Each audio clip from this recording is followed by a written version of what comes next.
But as we were talking about, the issue of guns and violence are on the minds of many in America following the recent mass shootings. I mean, one last night at a church. I mean, it's just in Iowa, where a man shot and killed 2 people before killing himself. Details are still coming to light, but it's clear that we need to understand. This was part of our conversation at this pastors' conference. Be looking at this not just from a standpoint of what's happening in the physical, but what's happening in the spiritual. And I think that's a part of the problem here, as we were just talking about with Franklin. We've got to go beyond the political talking points to really addressing the issue. And that's why I'm honored to have my next guest here joining me in studio, who represents this district in Congress, Congressman Kevin Brady. He is the ranking member on the House Ways and Means Committee, a stalwart for faith, family, and freedom, and the roommate of one of my good friends, Congressman Steve Scalise, who I served with in the Louisiana legislature. Tony, good to see you. Thanks for having me. Hey, thanks for being here and taking time to talk to our pastors as well. I want to, obviously, you're in Texas. I mean, we're in Texas. You represent Texas, minds of the nation focused on Texas. And I will tell you, as a former police officer and one who's seen many of these things, I was shaken by what happened in Uvalde, Texas. Yeah, there's no question. I know that so many mass shootings occur around America who get no attention, many of them in our major cities where we've seen crime rampant. But when you see these occur, you can't help but be heartbroken and want to do something to change that from happening in the future. But the challenge, as you said, is I think the old debate isn't working.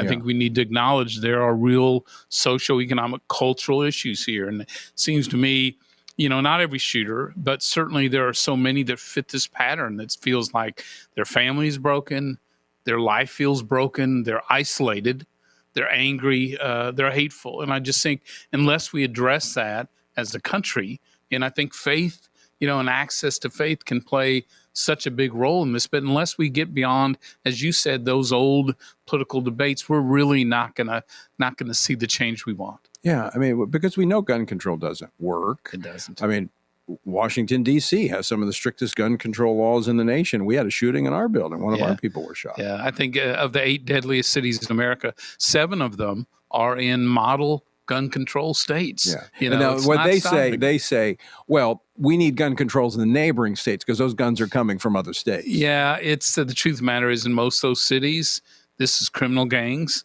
and drug gangs. Look, I can tell you from law enforcement, a criminal is a criminal because he doesn't obey laws. And if we pass these laws, criminals are not going to obey these laws. It's going to be the law-abiding citizens who are impacted because they're the ones that are going to obey the law, and they're going to disarm, and they're going to be targets. Yep, no question. And a good example in Texas, at 18 you can buy rifles and have for 60, 70 years with no big security issues. Until recently. Yeah. What's changed is the culture has changed, not the access to it. So let me ask you this question. I think we're at a point where America, we're grasping with what's behind this. And I think people that are kind of spiritually clueless are even asking that question. And so they're grasping for answers. I think it's time for bold leadership. And I was just talking about this with Franklin Graham. We need leaders who will go out there and say, you know what, I know this is a problem, but it's a problem of the heart, not what's in the hand.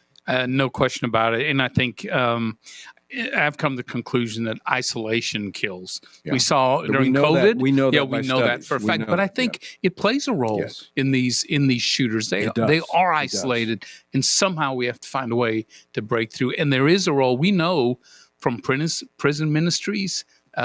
We know from PTSD, veterans ministries, faith works. Yes. Filling that hole in your heart. But we've allowed faith to be marginalized. I mean, we've gone from when you and I were in school where you could have prayer and even the Bible there was a few holdovers, older teachers that would still have the Bible in there before they retired.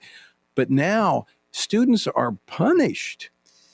Even the mere thinking of prayer in school, seems to generate a lawsuit from someone. And we have a local pastor or a local justice of the peace, Judge Wayne Mack, who has prayer, before his courtroom. It's volunteer.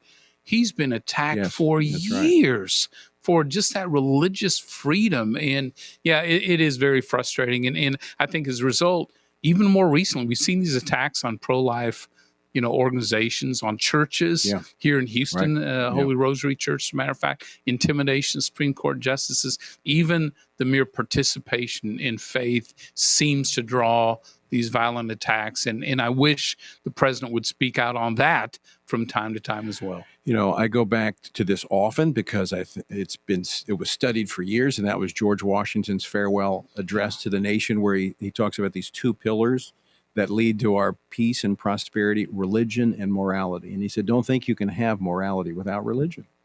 There is no way. And those of us who are blessed to be in a faith relationship know the difference it can make in our lives, because everyone goes through tough times. People can get angry, could get hateful, but that relationship you have with your colleagues in faith makes all the difference in the world.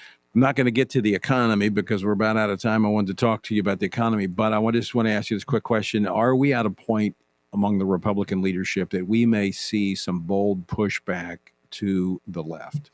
Yeah, there's no question about it. I think that the House Republicans are absolutely unified on this, that there may be differences in other areas, but absolutely is. And you're going to see, I think, just as we did when we were in the majority, when we, thanks to your efforts, started fighting for religious freedom, making sure the government wasn't coming down on pastors who were, teaching their faith and reaching out in their community.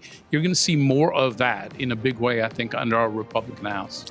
Well, Congressman Kevin Brady, I want to say thank you for not only joining us here today, making the effort to come out and join us here on site, but I want to thank you for your leadership in Congress. You've been a great friend and a great voice for the unborn, for the sanctity of human life, and it's been a great privilege to work with you. Thank you, sir. Thanks, sir, and welcome to Texas. We love good to having be you. Know here. it well, but we love having you.